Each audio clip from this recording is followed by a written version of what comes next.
আসসালামু আলাইকুম সবাইকে, কেমন আছেন? আশা করি সবাই ভালোই আছেন। সবাই ভালোভাবে প্রিপারেশন নিচ্ছেন আমি মনে করছি। যাদের প্রবলেম রয়েছে বা প্রবলেম মনে হচ্ছে বা প্রবলেম পাওয়া যাচ্ছে তারা সবাই গ্রুপে পোস্ট করবেন।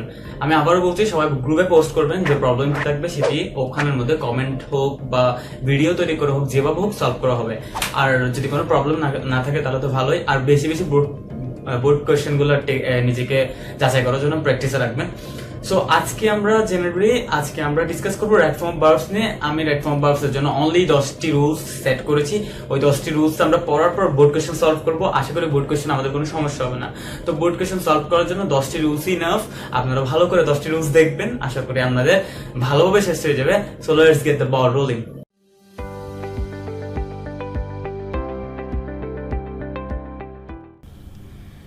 ওকে, ওয়েলকাম ব্যাক সবাইকে। এখানে রুল নাম্বার 1 হচ্ছে রাইট ফর্ম অফ ভার্বসে কোথাও ব্র্যাকেটে ভি থাকলে সেই শূন্যস্থানে ভি এর পরিবর্তিত হয়ে এম, ইজ, আর, ওয়াজ, অয়ারের যে কোনো একটি ব্যবহৃত হয়। অর্থাৎ প্রেজেন্টে থাকলে এম, ইজ, আর যে কোনো একটি হবে। আর যদি আমাদের প্যাসেজটা বা কনটেক্সটটা পাস্ট টেন্সে হয়ে থাকে তাহলে ওয়াজ অথবা অয়ার হবে। তাহলে এখানের মধ্যে আমি দুটি উদাহরণ দিয়েছি। একটি হচ্ছে ক্রিকেট, এখানের মধ্যে ডট, এরপর ব্র্যাকেটে ভি দিয়েছে, hour favourite game in our country. অর্থাৎ ক্রিকেট হচ্ছে আমাদের দেশের মধ্যে একটি জনপ্রিয় একটি খেলা। তাহলে এখানের মধ্যে আমি চাইলে, যেহেতু আমাদের কোনো কনটেক্সট নাই এখানে বা কোনো প্যাসেজ নাই, সেই প্যাসেজ যেহেতু নাই আমাদের, তাহলে এখানের মধ্যে আমরা প্রেজেন্ট টেন্স নাকি পাস্ট টেন্স, আসলে ক্রিকেট এটা অর্থ অনুসারে জিনিসটা পাস্ট টেন্সে হচ্ছে না, এটা হচ্ছে প্রেজেন্ট টেন্সই করতে হবে। দ্যাটস ওয়াই প্রেজেন্ট টেন্স করলে জিনিসটা এখানের মধ্যে আমার আনসারটা হচ্ছে কি ইজ। ক্রিকেটের সাথে ইজ বসবে, ক্রিকেট যেহেতু একটি গেম তাহলে সেটা ইজ বসবে। এখানে এমন না যে ক্রিকেটের প্লুরাল, এখানে এটা হচ্ছে singular, that's why this is, এখানের মধ্যে আমাকে ইজ বসাতে হবে। এরপর দেয়ার লিভড আ ম্যান হু, এরপর ভি দিয়েছে, এখানে আমাকে দেখতে হবে এটা হচ্ছে রিলেটিভ প্রোনাউন। এর আগে যে অর্থাৎ ক্লস মার্কার, এই ক্লস মার্কারের আগে একটি সেন্টেন্স রয়েছে, সেই সেন্টেন্সটি কোন টেন্সে রয়েছে। এটা হচ্ছে পাস্ট ইনডিফিনিট টেন্স, অর্থাৎ ভি টু রয়েছে এখানে, দ্যাটস ওয়াই এখানের মধ্যে ওয়াজ অথবা ওয়ার হবে। তাহলে এখানের মধ্যে দেয়ার লিভড এ ম্যান, যেহেতু একজন মানুষ ছিল সেহেতু আমি এই ভি এর জায়গায় বসাবো অবশ্যই ওয়াজ। যদি একাধিকজন মানুষ থাকতো তাহলে দেয়ার লিভ যদি সাম ভয়েস অথবা দেয়ার লিভ এভাবে থাকতো তখন আমি ওয়ার বসাতাম। এরপর রুল নাম্বার 2 হচ্ছে সেন্টেন্স পেসিভ ভয়েসের হলে টেন্স ও পার্সন অনুযায়ী অক্সিলারি ভার্ব প্লাস মূল ভার্বের V3 হয়। আমরা জানি পেসিভ সেন্টেন্সে তো আমরা অবশ্যই V3 বসাই। তো এখন আমরা যদি একটু নিচে স্ক্রল করি তাহলে এখানে লেখা আছে প্যাসিভ বা নিষ্ক্রিয় সাবজেক্ট, অর্থাৎ সাবজেক্ট যখন কাজ করতে পারবে না তখন সেটা নিষ্ক্রিয় থাকে। যখন নিষ্ক্রিয় সাবজেক্ট বা বস্তুবাচক হবে, অর্থাৎ সবসময় নিষ্ক্রিয় যখন সেটি বস্তুবাচক হয়, আমরা ব্যক্তিরা তো কাজ করতে পারি, আর যখন সাবজেক্ট বস্তু হয় তখন সে কাজটি করতে পারে না, তখন সেটাকে বলা হয় প্যাসিভ সাবজেক্ট বা নিষ্ক্রিয় কর্তা। তাহলে এখানের মধ্যে যদি হয় তাহলে সেটি হবে যে সাবজেক্ট নিজে কাজটি করতে পারে না, তখন আমাদের কী করতে হয়, সেটি প্যাসিভ করতে হয়। যেমন আমি যদি বলি ক্রিকেট আমরা খেলি নাকি ক্রিকেট নিজে নিজে খেলে, ভাতকে আমরা খাই নাকি আমরা ভাত খাই, তার ভাতকে নিজে নিজে খেতে পারে, তাহলে ভাত তো খেতে পারে না নিজেকে। আমরা একটি কাজ করি কিন্তু কাজকে নিজে করতে পারে, যখন আমরা ক্রিকেট, ওই যে ভাত, তারপর হচ্ছে কাজ, এগুলো যখন সাবজেক্ট আকারে দিব, অর্থাৎ যখন সাবজেক্ট ওই কাজটি করতে পারবে না তখন সেটাকে প্যাসিভ করতে হবে। ঠিক সেম এখানের মধ্যে ক্রিকেট, এখানে বলা হয়েছে ব্র্যাকেটের মধ্যে বলা হয়েছে লাভ, তারপর বাই অল ইন বাংলাদেশ, এখানের মধ্যে অনেক সময় বাই দেওয়া থাকবে, সেটা প্যাসিভ যে সেটাও বোঝা যাবে। তাহলে আমি এখানের মধ্যে, যেহেতু এটা হচ্ছে প্যাসিভ সেন্টেন্স, তাহলে এটা প্রেজেন্ট নিমিট টেন্সের প্যাসিভ ভয়েস, তাই আমি এখানের মধ্যে ক্রিকেট দিয়ে দিব। ক্রিকেট ইজ, এদিকে এটা হচ্ছে V3 বা লাভড, তাহলে cricket is love by all in Bangladesh, অর্থাৎ ক্রিকেট বাংলাদেশের মধ্যে সবাই ক্রিকেট পছন্দ করে। তাহলে দ্য টুর্নামেন্টস, এখানে এটা যেহেতু সিঙ্গুলার তাই ইজ ছিল, আর এটা যেহেতু প্লুরাল তাই এখানে the tournament are organised very well হবে এখানের মধ্যে। তাহলে আমি কী করবো, ফার্স্টে যেহেতু টুর্নামেন্টস অনেকগুলো, আর এরপরে এখানের মধ্যে এটিকে আমি পাস্ট পার্টিসিপাল ফর্ম করে দেবো, দ্যাটস ইট, আমার হয়ে গেল আনসারটা। এরপর আমাকে রুল নম্বর 3 এর মধ্যে সেন্টেন্সটি যদি মডালজি যুক্ত প্যাসিভ ভয়েস হয়, অর্থাৎ প্যাসিভ ভয়েস কিন্তু নর্মালি আমাদের টেন্সের ভয়েস থাকে, তারপর হচ্ছে বিভিন্ন মডালজি ভার্ব, যেমন I can do the work, the work can be done. তো দ্য ওয়ার্ক যখন আমি বলবো তখন যদি মডালজি ভার্ব থাকে, অর্থাৎ নিষ্ক্রিয় সাবজেক্টের সাথে যখন মডাল অক্সিলারি ভার্ব থাকবে তখনও আমি কিন্তু প্যাসিভ করব, বাট তখন মডাল অক্সিলারি প্যাসিভটা করব।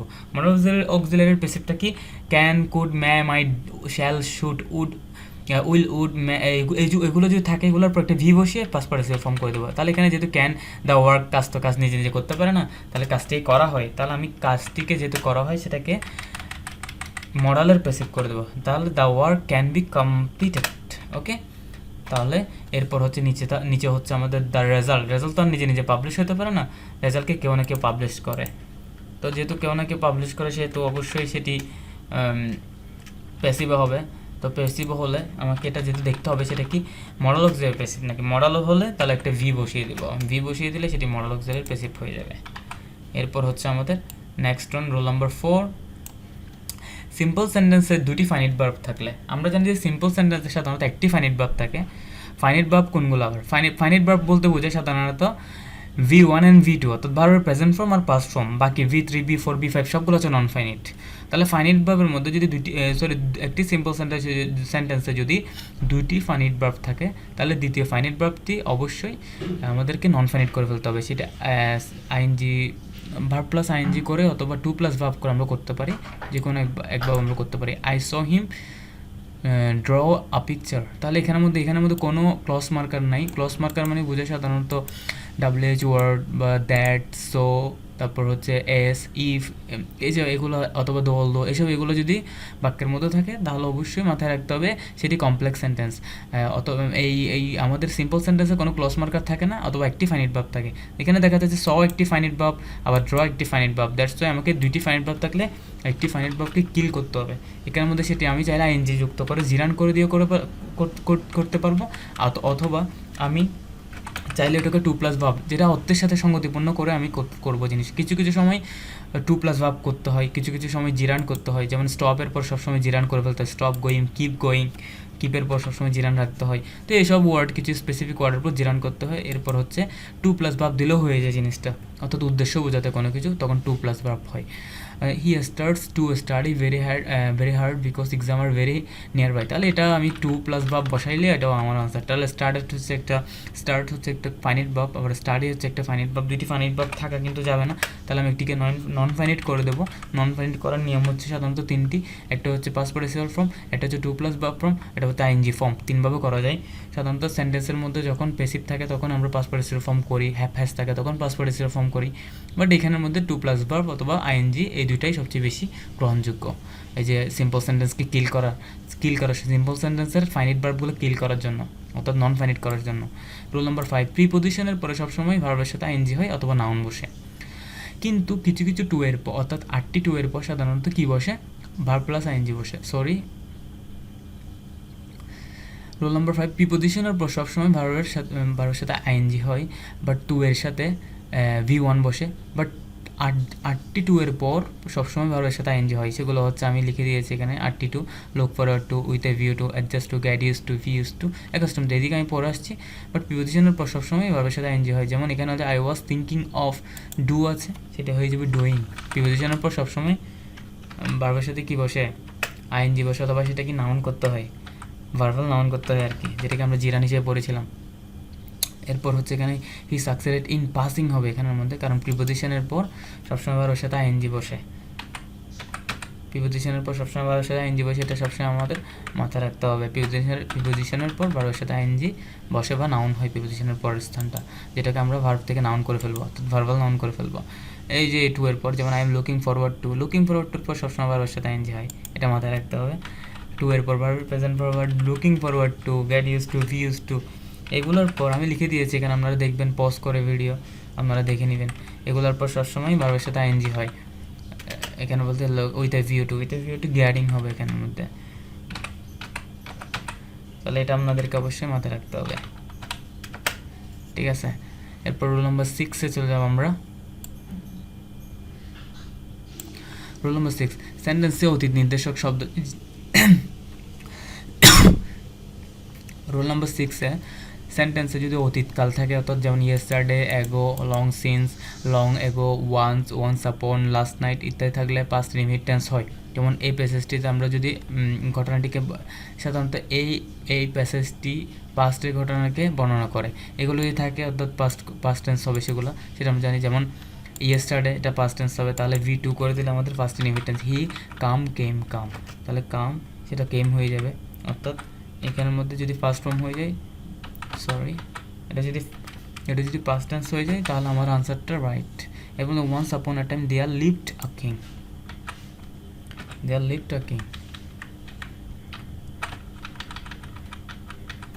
ওকে। তারপর রুল নাম্বার 7 হচ্ছে প্রেজেন্ট ইনডিফিনিট টেন্সে হলে subject third person singular number হলে ভার্ব শেষে এস বাই যোগ হয়। যেমন এখানের মধ্যে দেখেন ফার্স্ট পারসন হচ্ছে আই উই, এগুলোর পর ভার্বের V1 বা V2 বসানো যায়, ভার্বের সাথে কোনো এস বাই যুক্ত করতে হয় না। Second person you your, third person হচ্ছে he she it name everybody অথবা এভরিওয়ান অথবা দে। এখানে এই যে বাকি যা রয়েছে দে ছাড়া সবগুলো হচ্ছে থার্ড পারসন সিঙ্গুলার নাম্বার, এগুলো যদি থাকে তাহলে ভার্ব শেষে এস বাই এর যোগ করতে হবে। যেমন হি এর সাথে হি, যেহেতু এখানে থার্ড পারসন সিঙ্গুলার নাম্বার, তাহলে গোস হবে। এই যে গোস যেভাবে আছে, অনেক সময় আমাকে এখানে দিতে পারে গো, তখন আমি সেটাকে গোস করে দেবো, তো সেটা গোস হয়ে যাবে। এরপর হচ্ছে দে ওয়ার্ক ঠিক আছে, দে ওয়ার্ক ভেরি হার্ড, ঠিক আছে, এভাবে ঠিক থাকবে। এরপর রুল নাম্বার 8 যাওয়ার আগে কিছু জিনিস পড়তে হবে, just now, recently, already, yet, এগুলো যদি থাকে বাক্যের মধ্যে তাহলে সেটি প্রেজেন্ট পারফেক্ট টেন্সে হবে বরাবর একদম, এখানে কোনো সন্দেহ নেই। তাহলে এখানের মধ্যে রয়েছে রিসেন্টলি সে জবটি কী করেছে, কমপ্লিট করেছে, তাহলে রিসেন্টলি প্রেজেন্ট পারফেক্ট টেন্সের স্ট্রাকচার কি, সাবজেক্ট প্লাস হ্যাভ অথবা হ্যাজ প্লাস বারবার পাস্ট পার্টিসিপল ফর্ম, তাহলে হি হ্যাজ কী হবে এখানের মধ্যে, কমপ্লিটেড, কমপ্লিটেড। এরপর জন SW জাস্ট নাও, তাহলে জন এখন SW কমপ্লিট করে ফেলেছে, অর্থাৎ এখানের মধ্যে জাস্ট নাও যেহেতু আছে সেহেতু মাথায় রাখতে হবে জাস্ট নাও থাকলে অবশ্যই সেটা হচ্ছে একটা হ্যাজ ডান। তাহলে রুল নাম্বার 8 হচ্ছে ওয়াইলের পরপর ভার্বের যদি ভার্ব থাকে তাহলে সেটা ভার্বের সাথে অবশ্যই আইএনজি হবে।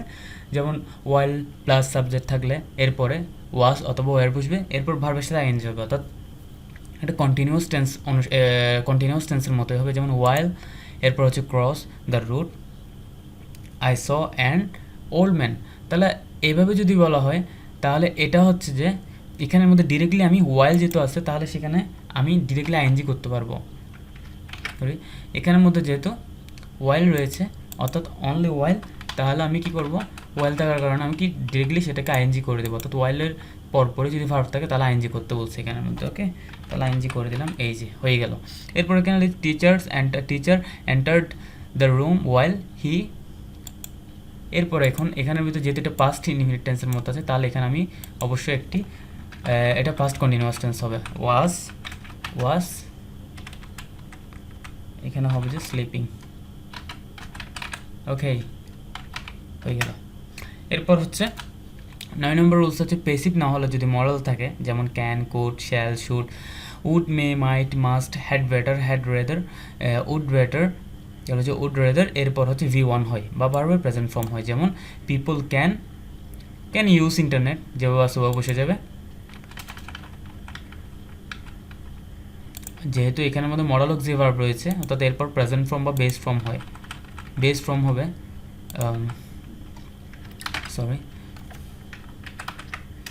এরপর বেস ফর্ম হবে রিপেয়ার, যেভাবে আছে রিপেয়ার থেকে যাবে, could not repair comparing his previous days.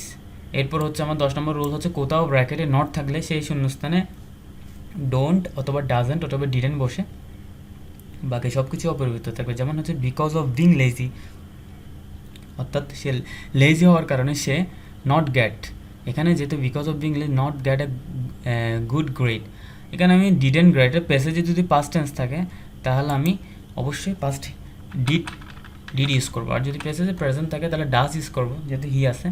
তাহলে আমি যেহেতু এটা ঘটে গেছে আগে, তাহলে আমি অবশ্যই এখানের মধ্যে পাস্ট টেন্স ইউজ করবো, sorry did not get a good grade, এটা হবে এভাবে।